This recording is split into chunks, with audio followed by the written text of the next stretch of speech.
is a renowned chef who has successfully translated his skills within the hospitality industry into numerous successful enterprises. He has previously worked at leading international hotels and restaurants in Australia and abroad. Newcastle-born, Scott returned home a decade ago, opening the award-winning Carrington Place and more recently the Emporium-style food store Throsby Street, Providore. Welcome, Scott. Thanks so much for joining me. No problem. Thanks for the invite, Holly.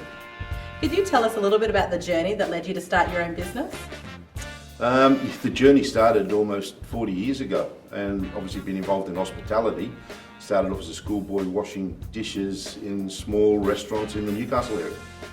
And then that led to an apprenticeship as a chef at Royal Sydney Golf Club in Sydney.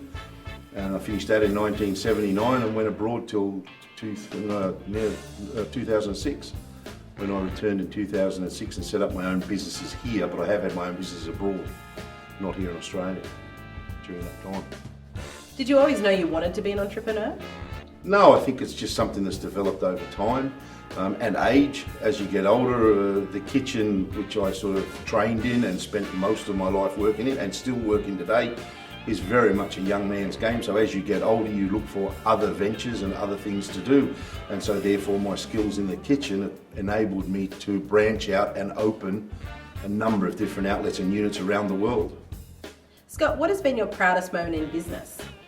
I've had, I guess, many proud moments working in business, but my wife's going to hate me for this, but I have two great daughters. I have a great wife that have put up with me in the hospitality industry for many years, and now both my daughters are working in the business. Caitlin, my eldest daughter, lives here in Newcastle and runs our Throsby Street Providore operation, and my youngest daughter, Laura, who's 24 years of age, works for the Four Seasons Group in Whistler in Canada and is on her second contract there for the second year. So I guess my proudest moment is to be able to tell people that both my daughters are in the same business, and I think hospitality is a great opportunity to meet, enjoy the company of other people, and eating and drinking. What a better way to spend your life.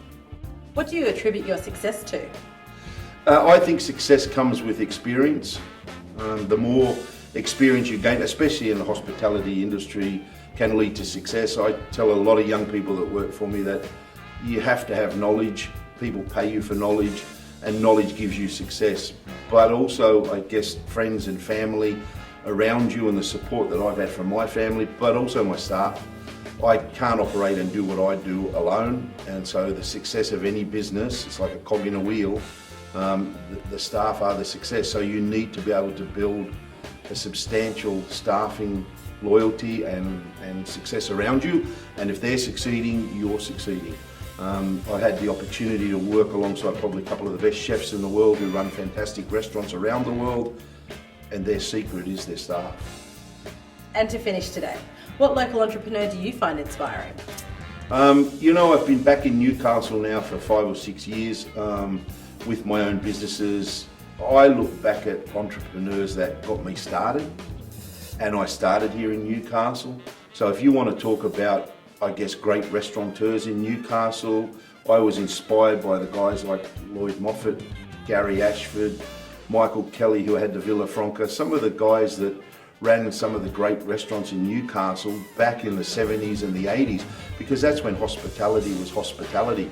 These days the hospitality business in a lot of areas in Newcastle is about the business, which I totally understand, but we're in the hospitality business and you very rarely now have a restaurateur out the front, gregarious, talking to the customers, pouring drinks and looking after them. So my inspiration came from those guys in the very early days, the Lloyd Moffats, the Gary Ashfords, the Michael Kellys of the world. Thanks so much for your time today, Scott. It's really appreciated. Thanks, Holly, and great to talk to you.